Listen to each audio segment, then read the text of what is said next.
Today I have the pleasure of sharing the room with two amazing healers, Kylee Gies and Camo Lionheart. They're joining me today to talk about their joint event called Mandala, tending to our inner life cycles. This is an amazing event, the second year in a row that Camo and Kylee are teaming up, and the second year that I get to be a part of this, and I'm very excited. So through this conversation today, we're going to talk about the plan for Mandala, the experiences that we're hoping to provide, the facilitators that will be there with us, as well as how to provide deeper tools for yourself to lean into when you need them. I love having these two humans on. They're big parts of my life. They're both big parts of this podcast and have amazing modalities that they work with and beautiful gifts to share with this world. So I'm excited to share this space. I hope you're getting something from it. We'll see you on the other side.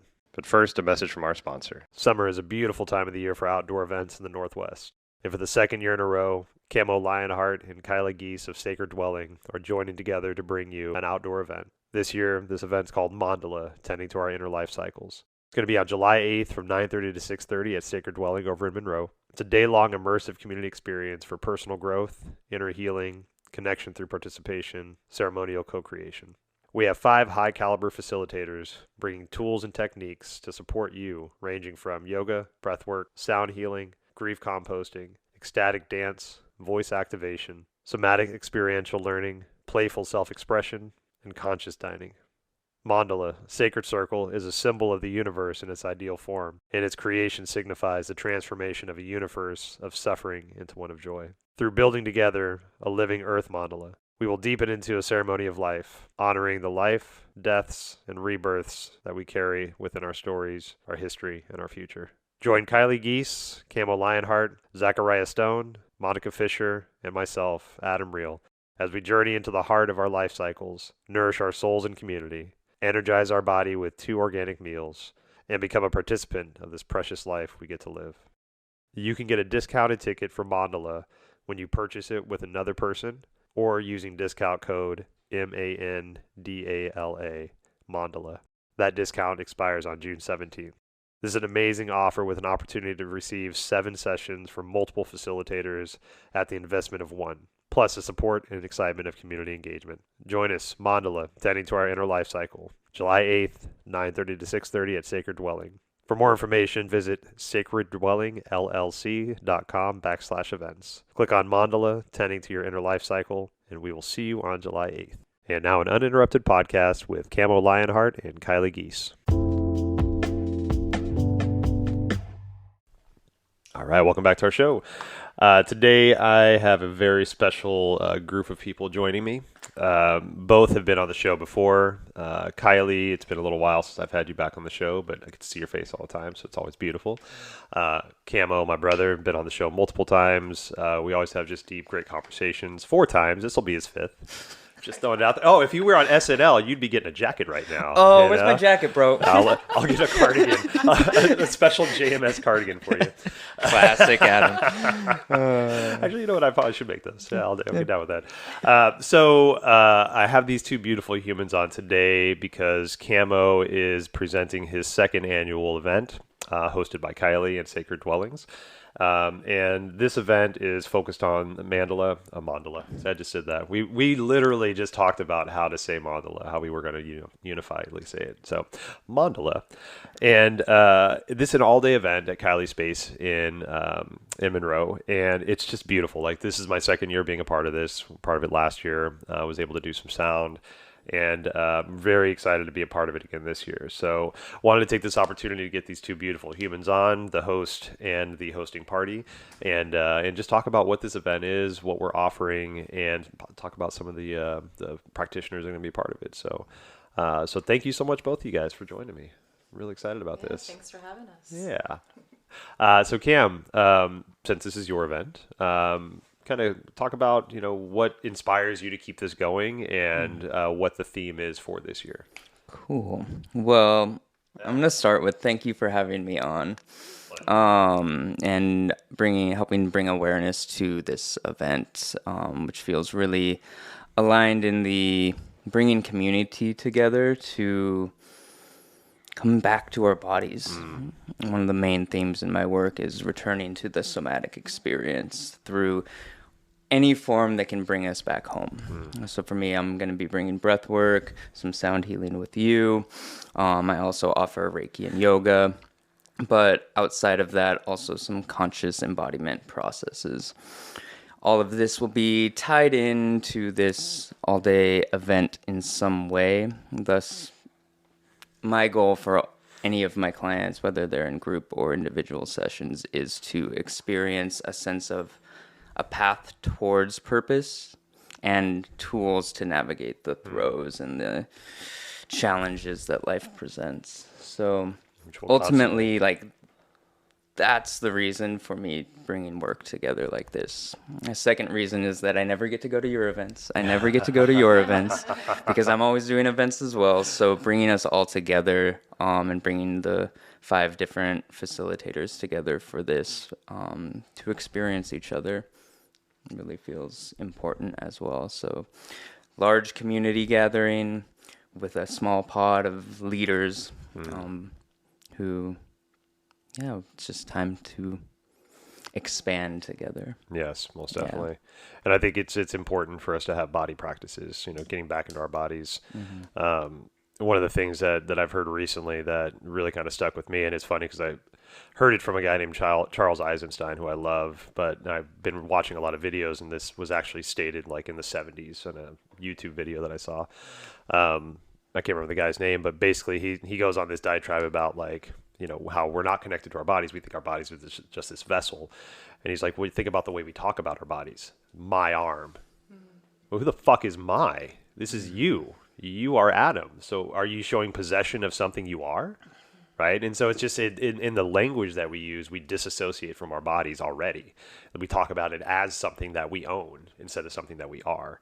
So I think, having these opportunities to dial back into the body in a group setting and understand that we are this is all of us, right? We are these spiritual beings, but this vessel is as important, if not more important than the spirit itself, because we recognize that the spirit is us, but we don't recognize the body as us for a lot of us. Totally. So much more than a meat suit. 100%, man. 100%, yeah. Sometimes language gets in the way quite a bit. Like, I'm Kylee. Right? I am angry. But what am I? Yeah. Sorry. But what am I? Yeah. One of my favorite quotes is, words are the poet's biggest adversary.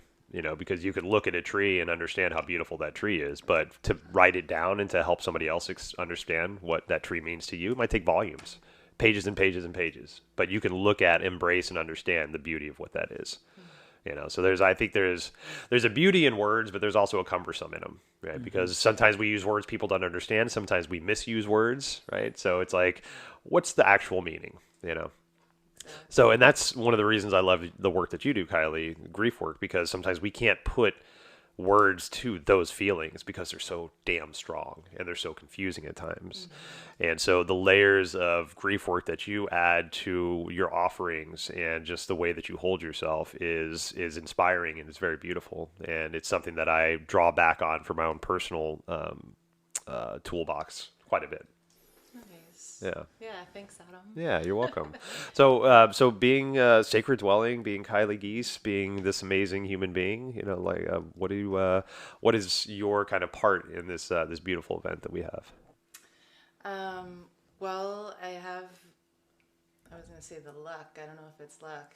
Blessing. I have the honor, the blessing to live where I do with my family. So I live there with my husband and my 2 kids, and we came here about 11 years ago. And little did I know it would turn into a bit of like a wellness center. Yeah.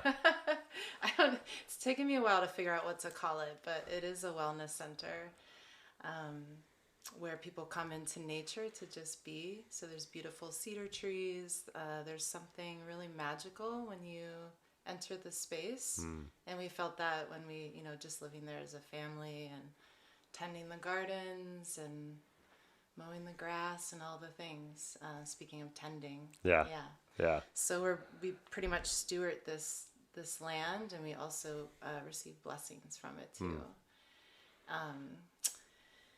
So I don't even know how long ago, 3 or 4 years ago, I started Sacred Dwelling. And 7 years ago, I lost my first son, as you know. Yes. So this was all a combination of, the sequence of a journey, of a wild grief journey. Yeah.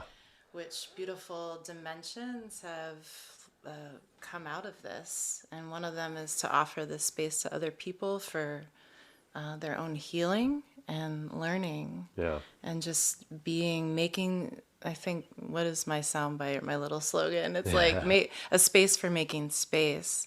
So a lot of times we have our own practice at home or otherwise, wherever we do our practice, even during the day while we're working. But it's very special to have a calm space in nature to tap into something else, because you're not working that day, or you're making, you have an intention just for a specific growth opportunity, and this one is mandala.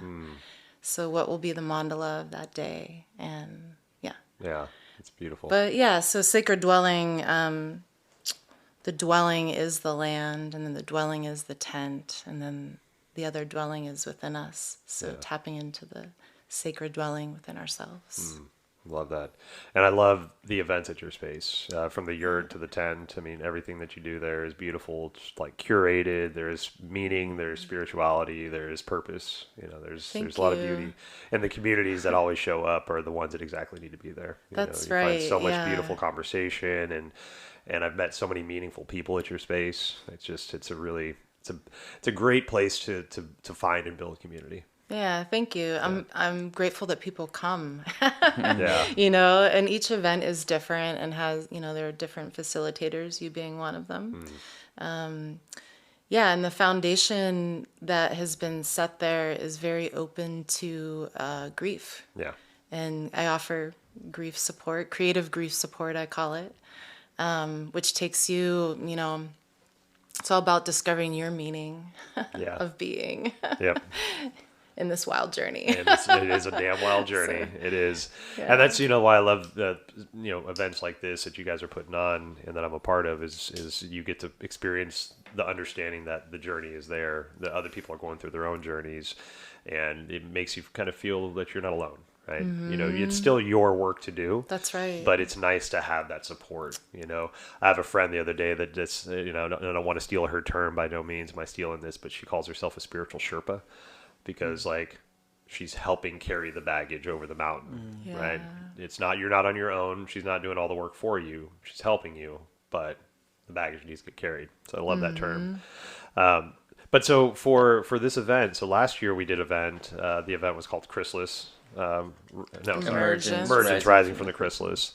And it was amazing, and it was so much fun to be a part of that. The multiple sound baths practitioners that we had in the end, me, you, and Ben going around just doing a bunch of sound stuff, and just the whole event was amazing. So being able to kind of transition this into mandala and see how this is gonna present itself, I'm really excited. So how did you come up with the change from emergence to mandala?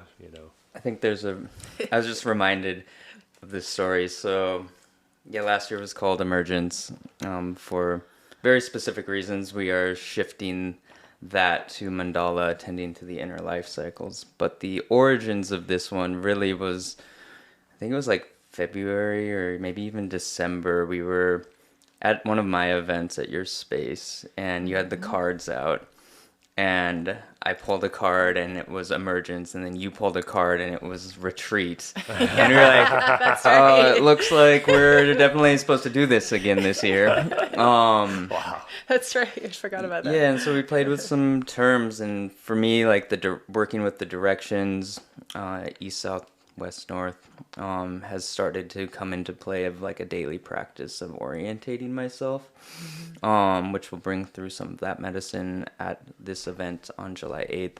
But from there, Kylee was like, we're cultivating themes. Like, I like a title and then a like subtitle that kind of themes the events that I do. And she brought forward this life cycles. Mandala has this like perfection happening to it, and tending to the inner life cycles was one that she wrote down, and it just rang in my heart like, oh, that is beautiful, because we get to work with not only the entirety of our life cycle, like, oh yes, I was born, I'm living, I will die, and for those who are in that karmic reincarnation path, I will be rebirthed. Right. That also happens on microcosms of relationships, or this thing that I was inspired to do. I love doing it. Yeah. I no longer enjoy doing it, or life has taken me a different direction. And so that has to die. And then maybe again, it rebirths, like me in photography or drawing. And yep. So how do we orient ourselves to the reality of this part of the life cycle with any portion of our life? And so this has been coming up a lot in what I'm noticing. Like when I want to be there, and then I make actions like I already am without the reality of I'm actually right here working towards that point. So my decisions have to be from here, not from there. Yeah. And if we could all kind of, I'm noticing within the wellness community, if we all work from that space, right, there'd be a lot less ego and turmoil or struggle even. Finding that acceptance. So that's one of the facets of this tending to the inner life cycles that I'm really called to explore. I think it's important too to really understand that that life cycle is the grandiose your life cycle, right? You're born, you live your life, you die, and then maybe you're reborn depending on your belief system. But I think the very important thing is like that happens daily, if not hourly, if not by the minute, especially if you're doing work, right? If you're doing some kind of work on yourself, it could be your spiritual journey. It could be just like you've decided to not be an asshole anymore, right? And that's just fine, right? And there's a journey, namaste bitches, right?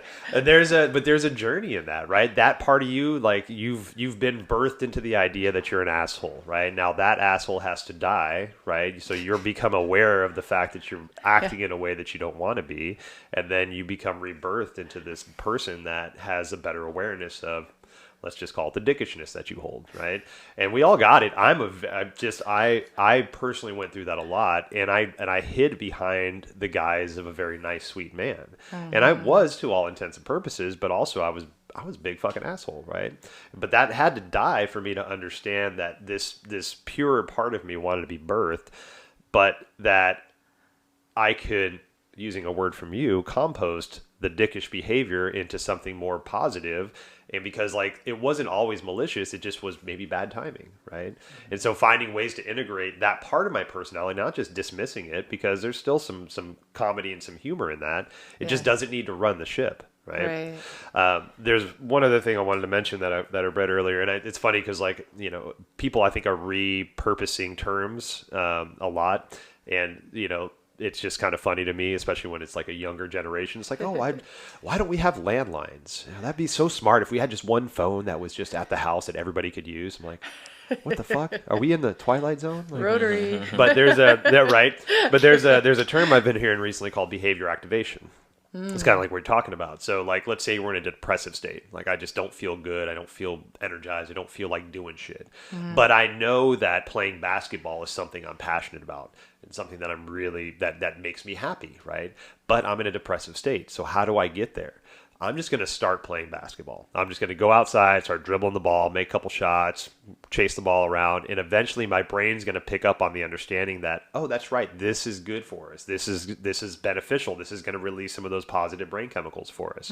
And eventually your brain catches up with the understanding of what your body's trying to do, and then you find this rise in your brain chemicals to make you feel balanced, right? And so I think a lot of that is, how do we get past the point of feeling depressed, feeling anxious, feeling whatever, and living there, or trying to find something different and doing something we know is positive for us, like going towards community, doing something to move our bodies, eating nourishing food, being out fucking doors, right? Being outdoors is one of the best medicines we can have.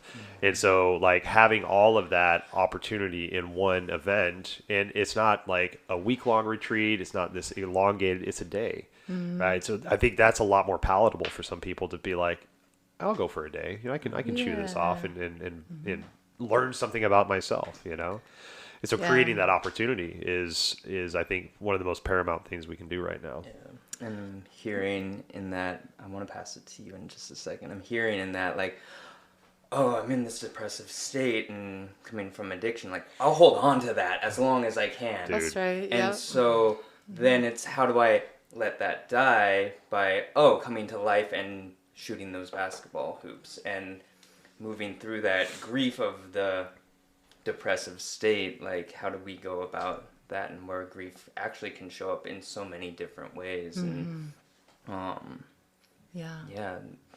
within those life cycles that we're needing to let die. Yeah. So yeah, your work, there's a saying, a quote, and I forget who said it, but it's basically, she says that expression is the opposite of depression. And I love that, because sometimes when we're depressed, there's a stagnation there. That's, you feel unmotivated. Maybe you don't, you're hopeless. There are different degrees on the pendulum, depending on the person and the circumstance, the phenomena of life. And but I mean, coming out of the deeper dark place, right. There's like the daily too, right? It's hard to get motivated or stay in your discipline or have a practice or follow through with consistency, make it a part of your being versus a upward struggle. But yeah, I think we spend a lot of our time as human beings in our head. Just, thinking, overthinking, and especially today we have all these devices, and critical thinking is a lot different than when I was growing up, I noticed. Yeah. And, how to solve a problem, let alone tap into your emotions or your feelings. And there's endless opportunities to numb out, to not be present in our experience. Yeah. And so I think one of our aspirations for Mandala, tending to your inner life cycles, is to create a space, a safe, playful, warm, loving, contemplative space where you can just explore that, like tap into your feelings in a playful way and find ways to express. And once you get into that, interesting things come out of the subconscious. And then before you know it, it's like not in your cells anymore. It's not in your body or the issues in your tissues or finding resolution. Or you could have a great fucking reckoning. Epiphany. Like, there's so much space to explore. And I think that aspiration is definitely within this day, to be present and also work on our presence, right? It's like, it's so easy to drift off into the dreamy states or the distracted states. And so with the practices at this, day retreat, it'll be very encouraging to be as present as possible. And then to have self-actualization within the presence and creativity and laughter and joy, even while you're dying. Yeah, right. Yeah, right. Well, don't be scared, folks. It's one of those brutal truths, the day you're born is when you start to die, and it's like, all right, that's very interesting to think about, Totally. but embracing that as part of your journey and not being scared of it, right? Yeah. And I think for me, I'll speak from my own personal journey. I was very afraid to show emotions in around people, period. Like even my close friends, loved ones. And it wasn't until I think actually, Cam, you got me on the men's group journey, and we did a men's group together years and years ago, probably 4 or 5 years ago, and it was my first opportunity to be surrounded by people that were going through similar things, but the freedom that I felt to actually experience and embrace my emotions and not be judged, that was the first time.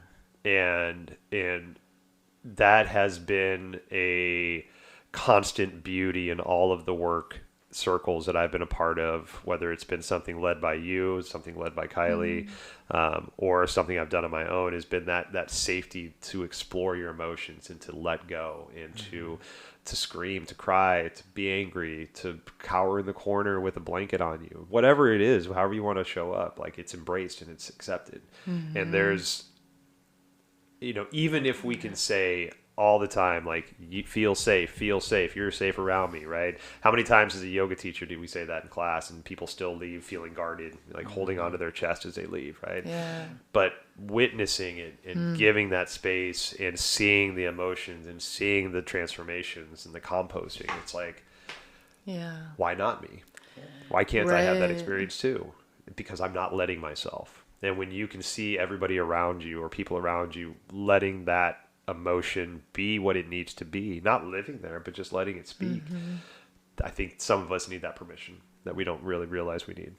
Yeah. And even to like witness within yourself, like tension toward, or anxiety or whatever towards vulnerability, that's even a step right there. It's a step huge. towards getting closer to some sort of expression. And the word authenticity is used a lot, and I think that truly is in my heart, like authenticity, when you're exactly where you are within yourself in that moment. Yeah. And that's super authentic. And so if you don't get up and dance or roll around or scream or any of those things, you're not any less authentic. Definitely. You're just being true and honest to where you're at. And I respect that. Yep. For sure. And that's like, there's a couple of riffs off of what you just said and then what you just said.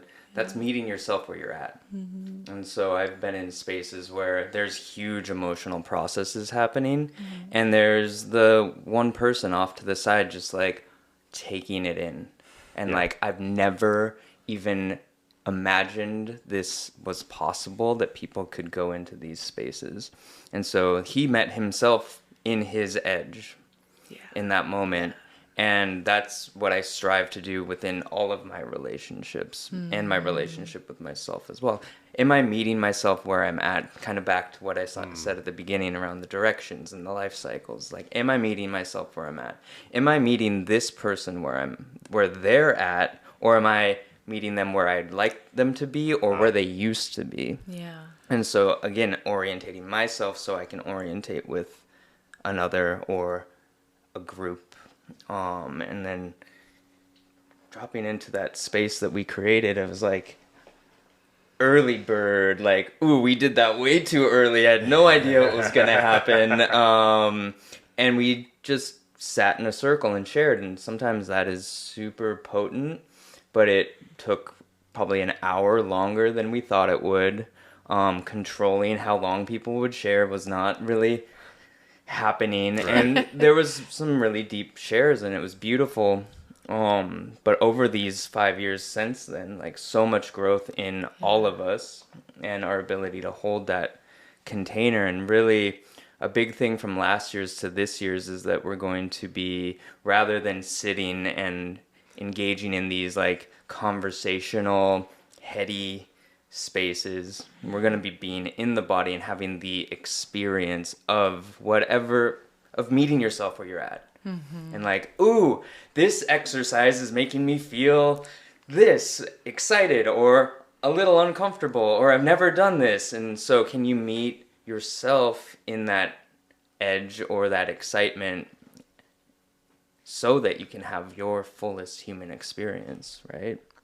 And so that's so exciting to like move and be with another, and like be in push and pull, or like being guided and connecting eye to eye, and really having these more visceral experiences of our inner energy and motion. And we hear it a lot in the wellness lifestyle community, like energy and motion is emotion. Like, can you feel that energy in your somatic experience so that awareness, that self-actualization, self-realization really becomes integrated into how you create capacity for others? I think that's a really exciting aspect of all of this work that we bring through, specifically on this day. It'll be really forward.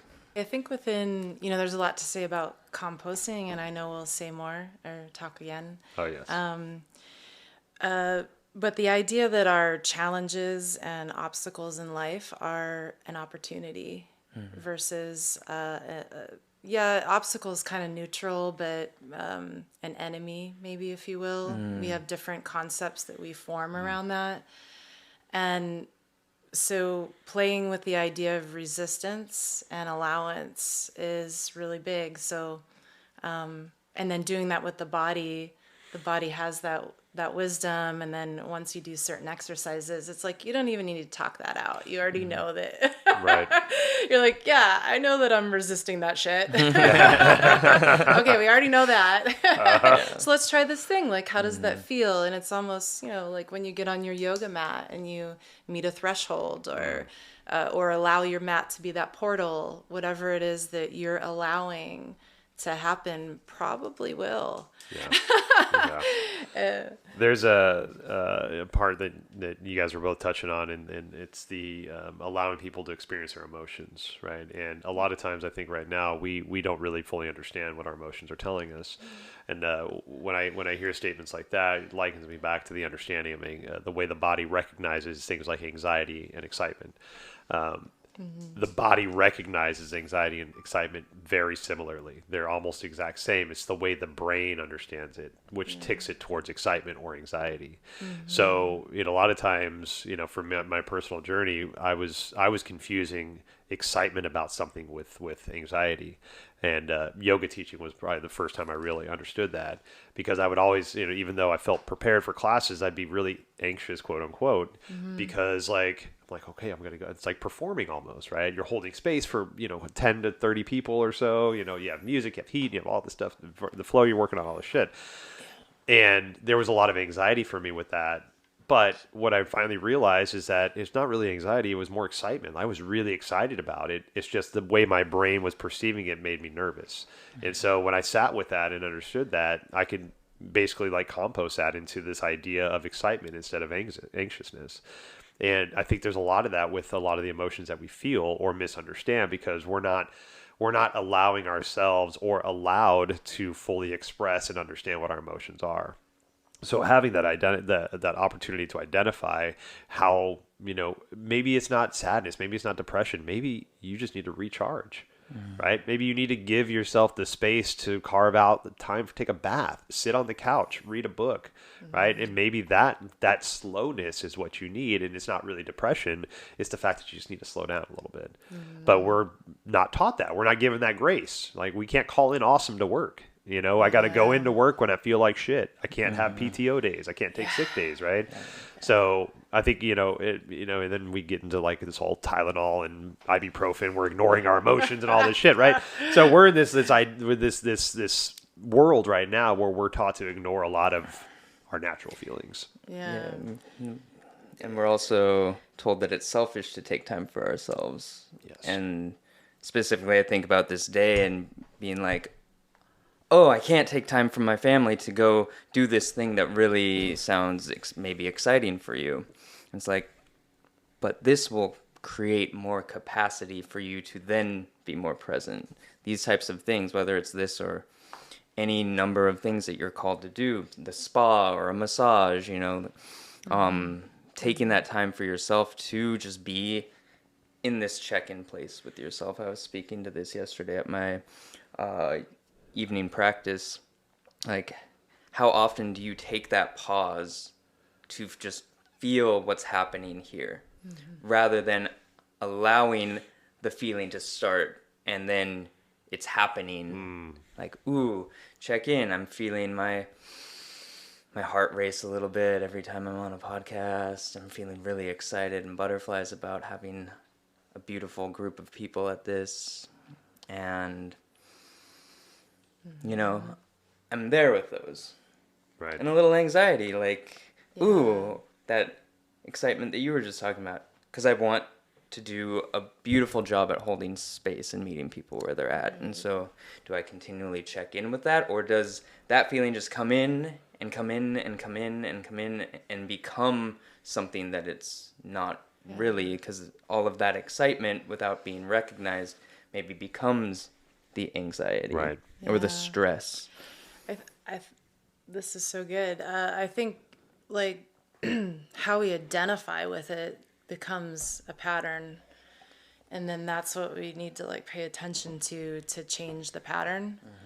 And so like emotions, I like to think of them like an ocean, like the set's coming in, or you know, because you know yourself so well. We spend the most time with ourselves that you know when the set's coming in, like here we go. Yep.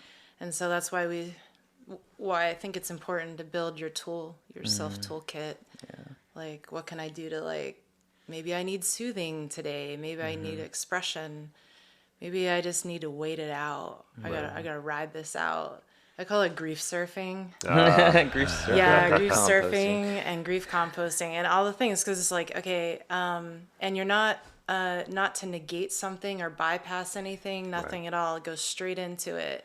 And so also the playful exercises, somatic meditations that we have planned help on another level for our daily life too. Like, oh, okay, I can lean in a little more.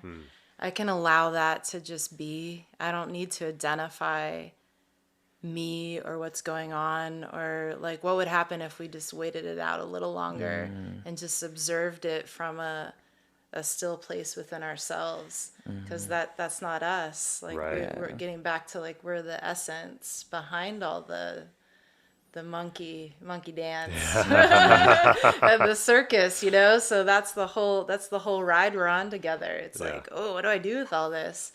And sometimes it can be extremely overwhelming, and I think we all understand that place. Right.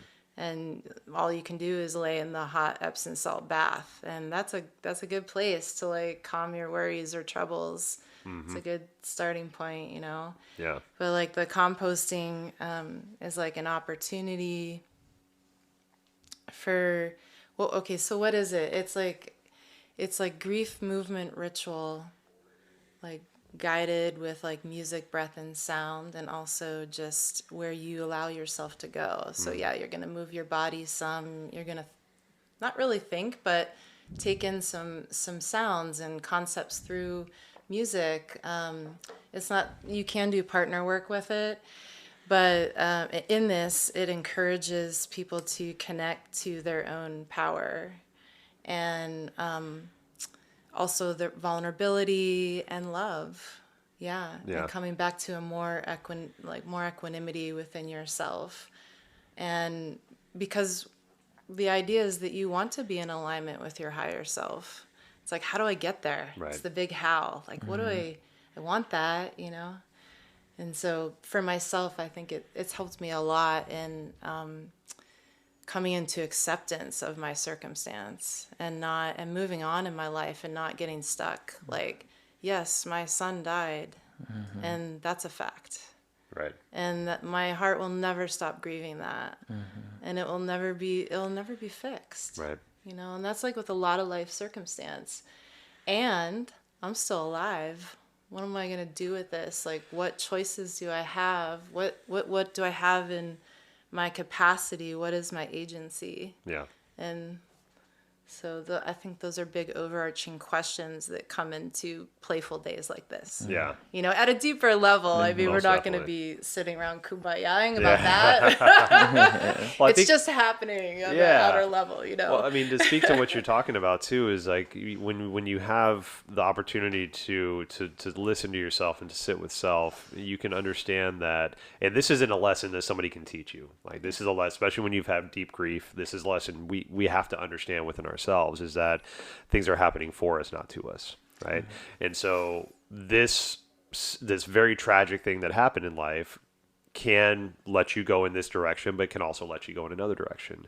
And it really is your choice as to where you want that pendulum to swing, right? And it's okay to, like, yes, we gotta grieve, we gotta understand there's pain, there's suffering, there's that sucks, but how do you move that into something that's positive for yourself or maybe for somebody else as well, right? And it's like, we need to understand that you have that strength to lift the boulder or to let the boulder crush you.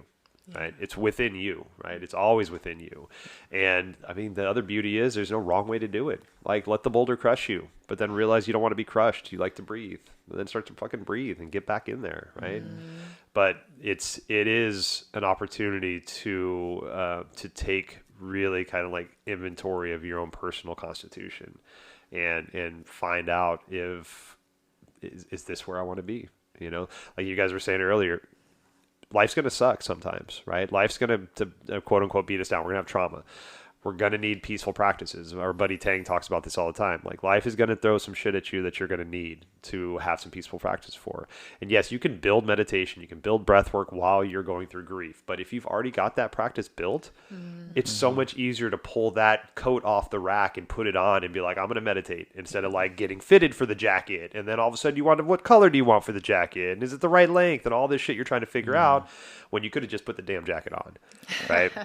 And so, like, you know, again, like, opportunities like this help us to understand like where we can start to do that work if we're not doing it already, or how we can deepen the work that we've already started. You know, being surrounded by community, having great, beautiful, nourishing food, having amazing practitioners that are going to be there to help share that space with us. You know, like, it's so important to know that you can trust the community that you're part of. Yeah, it's what was I going to say? Like, we live in such an individualistic society. Like, the Western way and paradigms can be kind of lonely sometimes.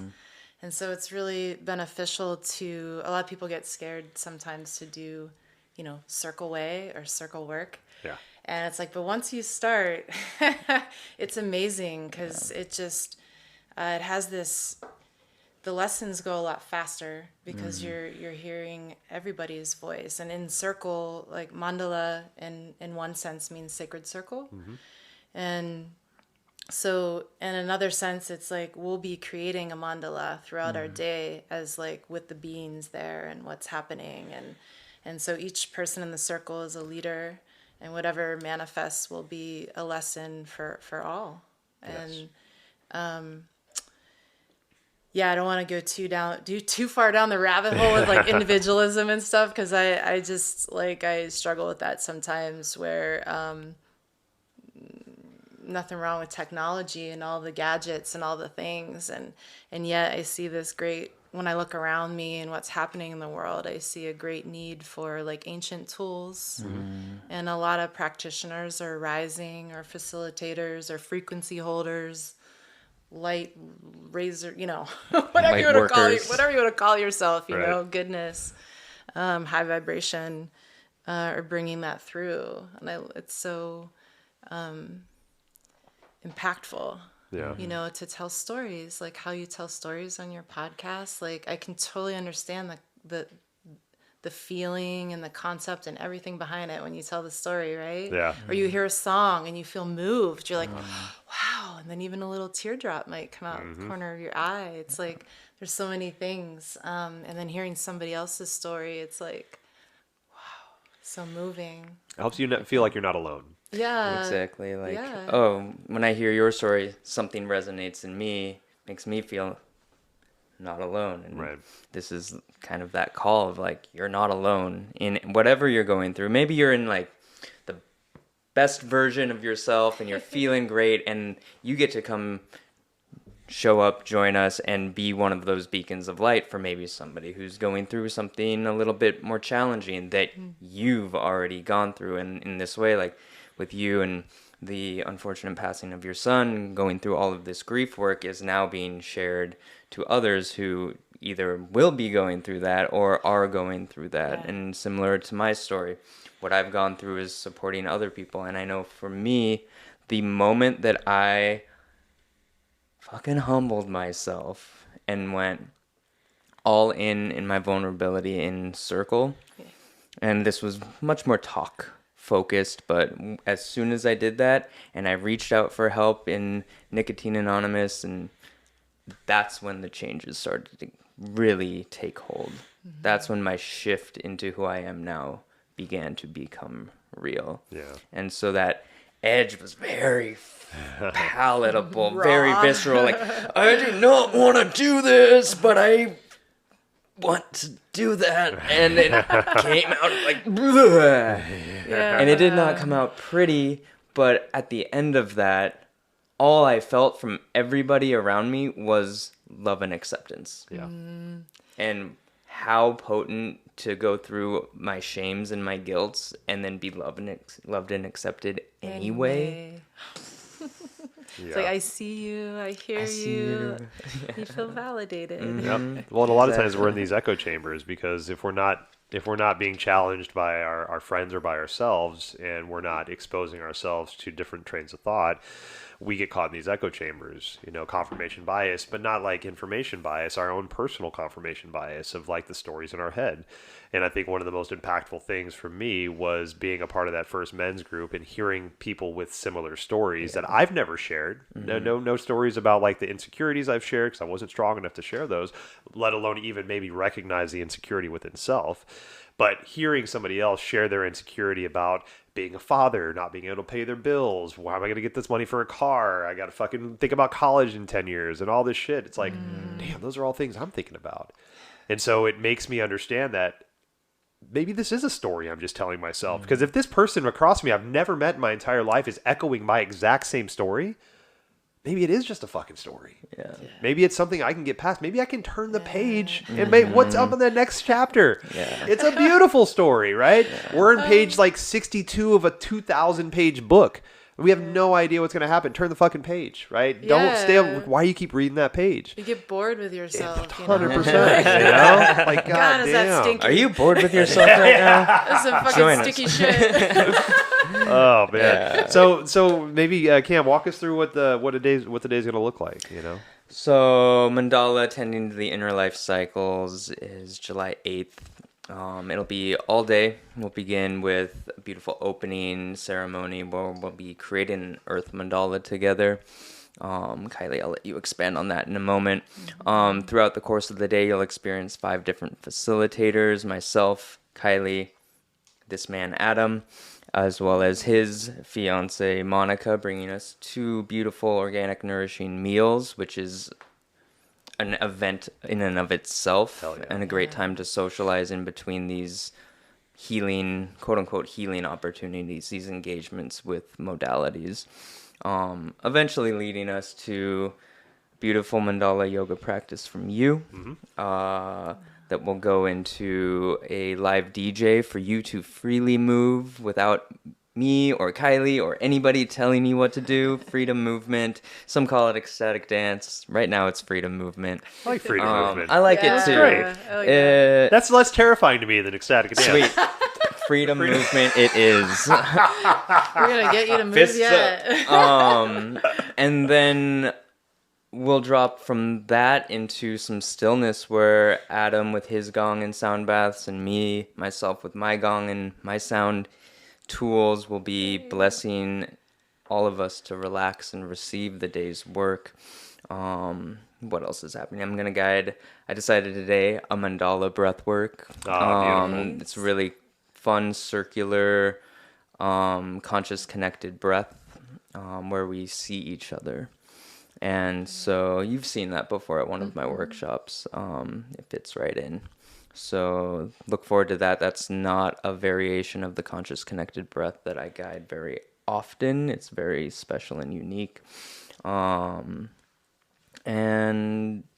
I think that's like the general flow of the day. We're going to have beautiful exercises that we were definitely speaking to without speaking of exactly what they are. I really like to cultivate a bit of the unknown, the tension of like what is gonna happen. Trust the experience, Right? Exactly. Exactly. Just show up. Like I think I said this last year too. All it takes is showing up and embracing the experience that you have. Meet yourself where you're at, and from there, be curious. Like let's get into our childlike nature. Let's bring that inner child out to have fun and play and feel. Because I was at a little family gathering the other day, and all the little kids are like having this great time, and the baby fell over, and bunch of adults go to like cuddle him, and I'm like, we need to do that. Yeah, right. Baby's And then fine. as soon as Baby gets picked up, fine. There's no pain involved in that. It's just I'm experiencing something unknown surprise that happened to me. Right. Yeah. And so, yeah, we will be here to support you, Kylee, myself, Adam, through whatever wants to arise for you throughout this process of life, birth, or birth, life, death, and rebirth, the life cycles. And at the same time, you're going to feel cultivated and resourced enough to maybe connect with somebody who you met there, or know in yourself that you can regulate yourself as well. Yes, regulation. And ultimately, like, how often do you get to have 5 facilitators, multiple practices for, the investment of really one 90-minute session? Right. So it's pretty Yes. exciting to be able to come together in this way in group space. Yeah. I think there's something really important about just understanding the cycles of life, right? Those life cycles. I know we mentioned it earlier, but I mean, for me, I've recently went on a path of, and I'm still working on it, but recognizing the 8 Sabbats, from paganism, right? From Samhain to the equinoxes to the solstices and all that stuff. And Cycle. yeah, that's wheel. the natural cycle. Just like when we eat within the seasons, we live within the seasons. If I'm trying to like create and manifest in the dead of winter, I'm probably not going to do that well, right? There's not that energy there, right? And so the reason I say this is I think we've found ourselves in a society where we don't want to age, right? And with that age comes wisdom. But if we're not embracing that age, the wisdom gets lost. And I find that a lot in generations, in let's say Generation X and going forward, right? Because you have, the 70s, 80s, and 90s, we were all trying to be young, right? We're trying to be young, look young, act young, stay young, all that shit. When we take ourselves out of let's say the sage and the crone phase of life, there's not that wisdom that we can embrace that impart down to the generations below us, right? And so you have these generations of people that are floundering, trying to find information, to find peace and find happiness and find stillness because we can't afford houses. We don't have jobs for 40 years. The standards of life that were set are not realistic anymore. And so I think when we can give ourselves the permission to live death, right? To experience death and be okay with that and not run from it and not try to like do everything we can to live till I'm 150. What the hell are you going to do between the age of 80 and 150? Yeah. Like, are you going to get another job? Are you able to participate in life? Like, no, we need to die because that next version of you that's going to be reborn is something you could never fathom the amount of beauty and accomplishments that human being can do. If you're trying to hold on to these last little threads of life that we're not even supposed to be around for anyways, right? And so I think it's really important to give people permission to die, to experience that death, and whatever faction that means to you. Yeah, like sometimes when I think about the mental states, it's like what blows my mind is that we have the capacity to think the same way, like have a thought. Maybe it's about yourself, like I'm an angry person, or, if you keep thinking that over and over again, you could spend your whole lifetime in that same thought pattern because you didn't think that you could think otherwise, or you weren't tuning into like when you were saying it to yourself or why or any of that. And so I think it's just crucial. It's just crucial to find it in yourself to make the change for yourself. And I know for me, it's I think that's the, awakening within all of us. We all have that potential to awaken at any moment, like right now. Yep. And I don't even think that's necessarily leading somewhere. I think the wheel is like infinite. Yeah. Like we don't know. Exactly. There's so many traditions that, have views of this and that. But I think when I just like ask myself, I'm like, I don't know. I think I need to accept the infinity of that. Like the whole idea of infinite love. Yep. Yeah. Because one thing I realized with my son is like, oh, okay, so I'm shifting from the physical form to the I don't know, the ethers. I don't know, the spatial connection, the real energetic connection. And so I realized like, oh, I feel him all the time, or like a sign will come from nature or something profound will happen, complete magic. And I'm like, he's not dead, Yeah. you know? Yeah. And I had this sign, you know, in his room. It had like letters on it, and it said Oliver, and you know, many, many magical things, which will hopefully come up in our session. Totally. Because it's, you know, people need permission for that too, to see it. And anyway, this one day, this sign just fell off the wall, and I was like, oh, like so sad about that, right? I'm like, everything's dying around me. Like, why is everything falling apart? And I went in, and the O came off the sign. Okay. And what was left, you know, his name's Oliver. So what was left was liver. Oh, man. And I just like totally lost it. I was like, he's fucking alive. Exactly. So alive. Yeah. And he's alive in me. And there's like no disconnection. He like has never left my side. Totally. And it's just incredible. And I know that I think that's there for everybody. Agreed. And I love how you are honoring that through all the work that you're now bringing through for the world. And as you mentioned, like, oh, I'm an angry person, closes me off to any other options that I might have to even make the shift into whatever change you want to meet. Maybe you see a happy person, you're like, oh, I could never be happy. But you see that, and instead of getting upset, you're like, I wonder how they're a happy person while I'm feeling like this really angry person. And then that vulnerability comes into maybe ask and then start to explore, and then we make the change for ourselves, which then affects the change that, you know, you were speaking of something a minute ago, and it was what really came up to me for me was how taking this time for ourselves, creating this capacity, can then support our kids in, oh, I learned this fun activity that helped me feel my anger in a safe way or my sadness in a safe way. And I can tell my kids kind of going through this thing, and now I have this physical engagement, this fun tool to engage with the other ones in my life. And then by doing that, we start to create new culture. And speaking to how we talked about media and the droniness of our ability to numb ourselves into individualism, that's that cultureless society. Like, I'm super drawn to indigenous friends and anybody who feels like they have a deep well of culture, because I'm coming from not really having one. Totally. I'm half Japanese. World War II disseminated all of the Japanese heritage in my family. Right. So I could have this beautiful lineage, but I don't have this beautiful lineage. I could be in blame to this thing that happened, these decisions that happened, or I can reorientate myself to this moment of who I am, where I am, and go, I want more culture in my life. How do I create more culture in my life? And Here. In this moment, sharing these things, sharing these processes, sharing a day like we have written out right here, and cultivating these tools that get shared and passed down. And yeah, it's so beautiful.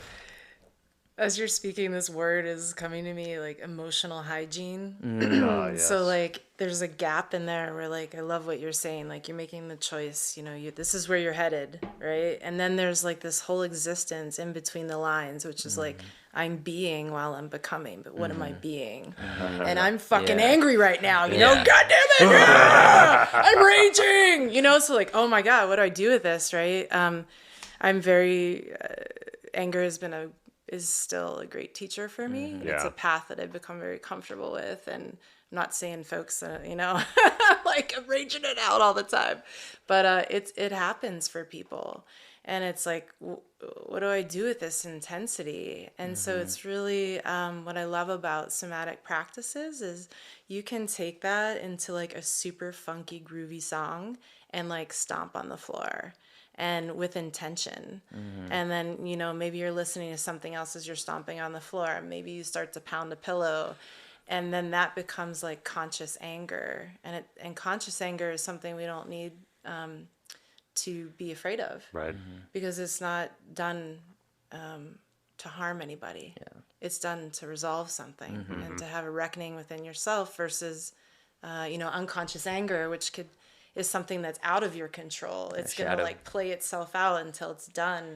And then it's like, oh, Often then regret that then we have to process as well. Yep. Yeah. So it's like, the whole leaning in thing. It's like, oh, why would I want to lean into that? And it's like, because you don't want it to come up unconsciously somewhere else in your life. Yeah.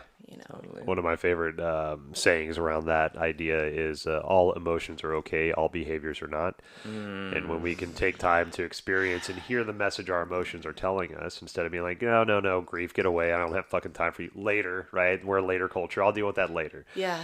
But when we don't hear the message, it's still nagging, it's still saying, and then all of a sudden it comes out in this very non-healthy way, maybe in a conversation with a loved one. All of a sudden you're triggered and you jump to fear, you jump to anger because you haven't fully heard the message.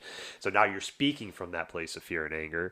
And so now that emotion has become a behavior that you can't control because you didn't take the time to hear it, right? And so we got to get to a point to where we establish later.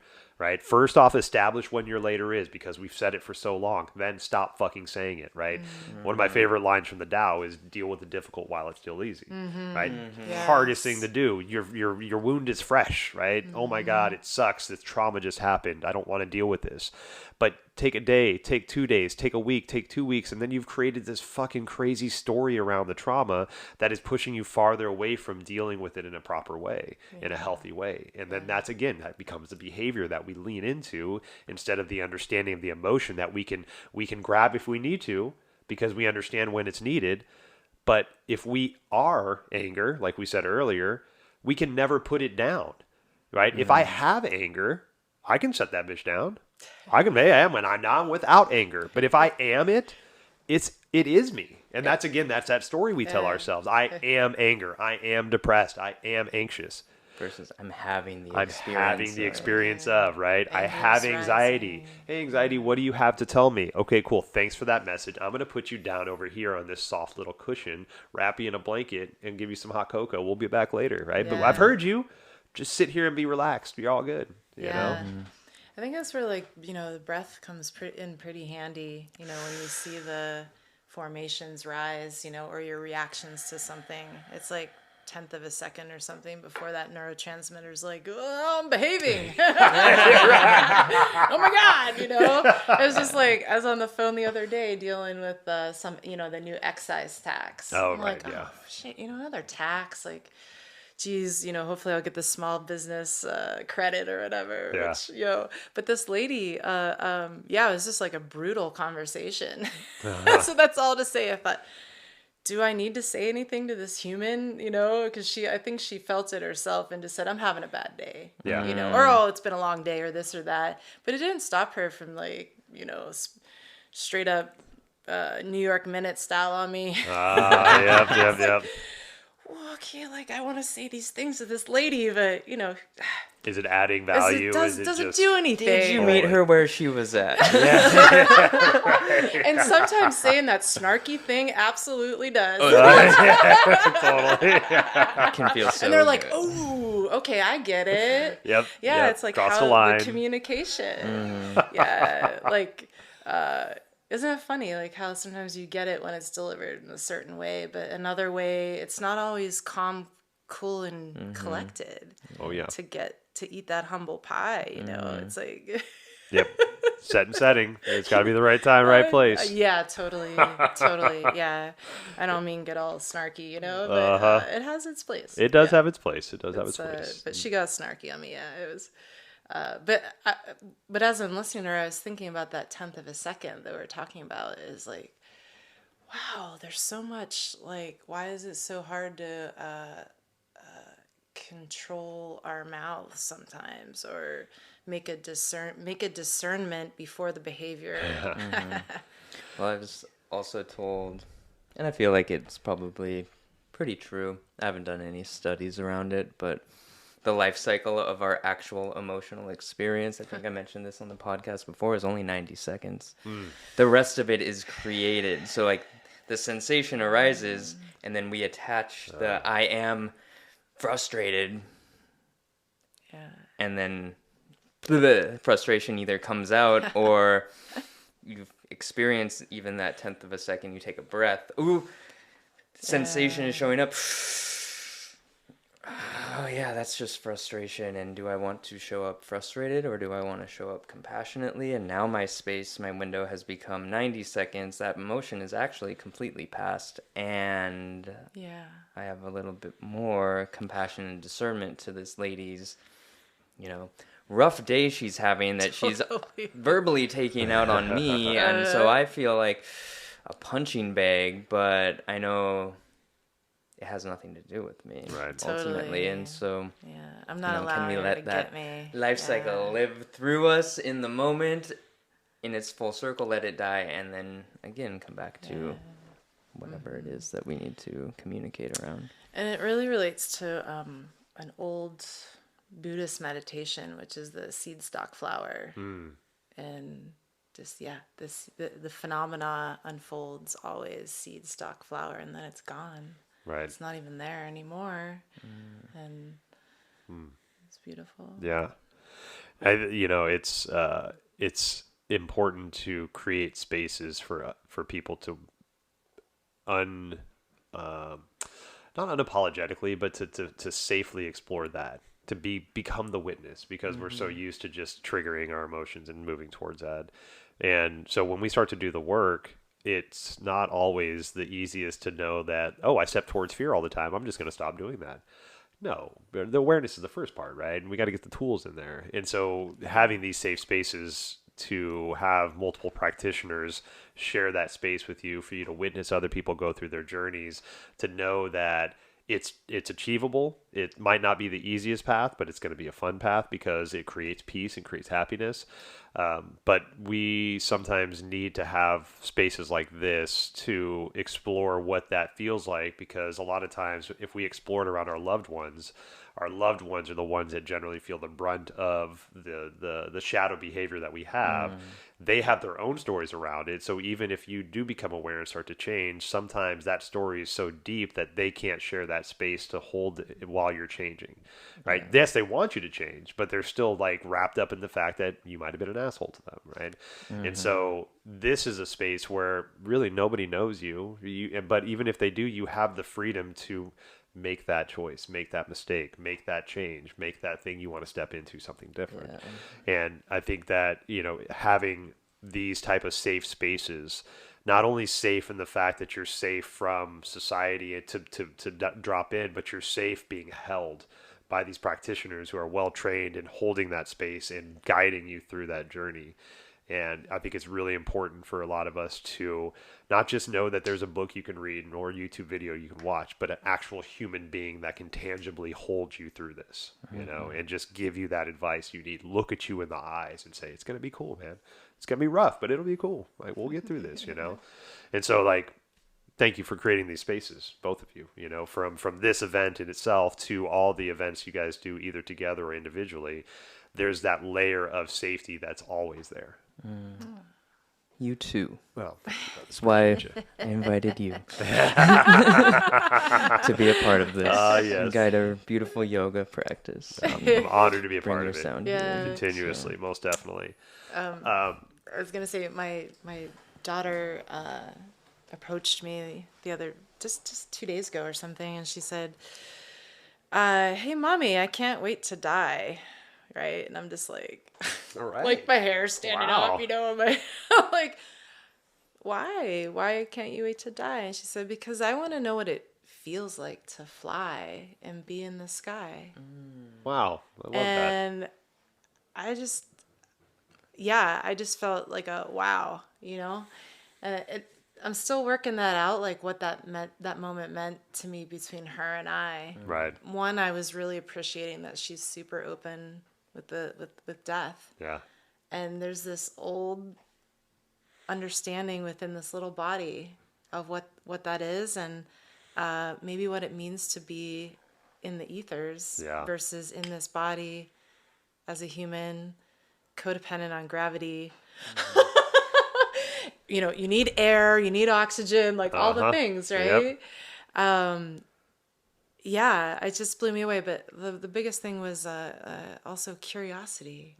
Like she reminds me of curiosity all the time, and I'm so thankful for that because it's like it's a antidote or a component or a characteristic of doing this work that's like highly valuable to just like remain in a space of curiosity. And so even if you're like, I don't know what, you're kind of feeling the pull to come to Mandala, but you're not sure about all this and stuff, just come in. Everything is optional, not a requirement. So you do what you can when you can with what you have. And one of the phrases I'm working through right now with myself and clients is curiosity cultivates confidence. Because when we're curious, we put ourselves into places we normally wouldn't be. And through that curiosity, we also realize how ignorant we are, which is beautiful, right? yeah. But through that ignorance, there's confidence because like we realize we don't know anything, but we also realize what we do know. And the vastness of what we don't know versus what we do helps us lean into like and be confident about the knowledge we know, but also creates a little bit of wisdom because we realize how ignorant we are. And I think, the breakdown of the word wisdom, wise and dumb, you have to be dumb to realize how wise you are, right? It's like there's ignorance and wisdom because you're like, you know what? I don't know. Let's go figure this out together. Yeah, I'm bred from a truck driver. I'm one of the best bullshitters in the fucking world. And I used to bullshit all the time. Hey, what's this answer? This sounds about right there. They're like, yeah, that sounds good. Had no idea if I'm right or not, right? But it made it, everybody's happy, right? We all walk away happy. But now it's like finding that ignorance in what I don't know and saying, hey, you know what? I don't know that. Let's go learn together, right? Now you're taking yourself off this pedestal that somebody might have put you on because they think you have this knowledge. So now you're back here on their level, which is where we need to be, and then we're going to learn together, right? And so there's a beauty in that. Yeah, and also like I think the confidence comes from stepping into the unknown. Like I really didn't know, and I did it. Yeah. Like I tried something new, and I was curious. I kind of pushed myself to be more curious, and you step in. That's where your power is. And there's a lot less attachment to success or failure. Right. Whereas, there is no success or failure in a space like this. There's only showing up and like having your experience. There's no good or bad either. It's like, I enjoyed this part. I didn't enjoy that. Like that's going to happen for everybody in everything that we do. But especially with that confidence and being in our curiosity and how the curiosity breeds that confidence is if I'm curious towards something and I know that I'm not necessarily good or bad at whatever it is, but I just don't know anything about it. If I don't know the answer, it doesn't affect my inner person at all. It's like, I don't know because I don't know. Yeah. Or there's no, I need to know because I need to be right all the time and that's my success or that's my failure. Like I am already just successful at being me because of how I am right now. Exactly. Exactly. Whatever that is for you. Yeah. So Yeah. it's exciting. Yes. Well, I think we can probably do the entire Mandala event here on this podcast, the way we're going right now. But let's leave a little bit for the people to show up. So, Cam and Kylee, like, how do we sign up for this amazing offering? Yeah, you can go to www.sacreddwellingllc.com. Go to events, and you'll see everything available. And Mandala, tending to your inner life cycles, is there. Just click register and the rest will flow. And we have a couple of beautiful options for ticketing. We have a discounted ticket happening for all the tickets going up until June 17th. And we also will continue having a discount for anybody who comes with somebody. So if you purchase 2 tickets at one time instead of an individual, there's pretty so decent discount off of. It's like $222 for a single ticket, and then $389 or something for a pair, which is like $186 per person. Oh wow! Yeah. Been doing a little math. And then the discount's like $13 and the promo code is Mandala. So don't miss out. I mean, coupon. Grab your coupon. Grab your buddy. Grab your friend. Grab your lover. Friend, yeah. And I highly encourage you. This is on Saturday, July 8th from like 9 a.m. until like 6. Arrival time 9 a.m. Arrival time, about yeah. 6:30 a.m. is dinner. A.m. or p.m. p.m. 9:30 a.m. Start time 6:30 p.m. We'll have dinner served from Monica, Strength of Spirit, and our DJ will be Zachariah, beautiful man, runs a recovery space out in Woodinville, Washington, and he's been DJing since before I started raving, way back in the day. Yeah. And so it'll be a beautiful blend of audio alchemy for us to move freely to. Love that. Yeah, and this will take place under a marquee stretch tent. We just call it the big tent. And so there's plenty of shade for a hot, sunny day. And it kind of creates a womb as well for everything that happens under there. Yeah. And Then in your property, there's prayer paths, there's statues of Buddha, there's prayer flags. I mean, there's just so much to explore outside of the event itself. So finding those peaceful times to just wander off and just, maybe with a friend, maybe by yourself, see what's going on in the woods, see what's going on in this part of the property. I mean, it's just, there's so much to do and there's so much to see. It's beautiful. And one of my favorite parts about it being outdoor is last year when we did the big sound bath, Ben at the time was there, myself and Cam, and how much nature shows up. The birds, the insects all start to come out and all this. It's just such a beautiful experience to just like be playing and then all of a sudden be witness to how much activity is going around while all these bodies are lying lifeless, just like in their own zen state. But then nature's like, hey, play that over here. Like, what's going on? All the little chipmunks come out and shit, it's great. Yeah. It's cool to be a part of something that is so positive. So positive, and I appreciate always the opportunity to work with both of you, to be a part of anything that y'all do, but to just say thank you again for creating those spaces, creating this opportunity for this space, for this event Mandala on July 8th, but also just all the offerings that you guys do. It's beautiful. Thank you so much. Appreciate you. So check out, I'll leave links in the show notes to go directly to the websites to book tickets, to find out more information. But you can always reach out to these two individuals. Also, information will be in the show notes for that if you have specific questions. So anything else you guys want to say? Come and play. Yow! Yeah. There you go. All right. Love you guys. I'm really excited for this, and we'll chat soon. Can't wait to meet and greet and see all of you on July 8th. See you soon. Blessings.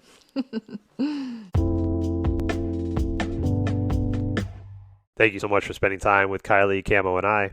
Please check out the show notes for ways to sign up for Mandala, tending to our inner life cycles. Also, ways to support the show. Obeisance and love. We'll see you next time.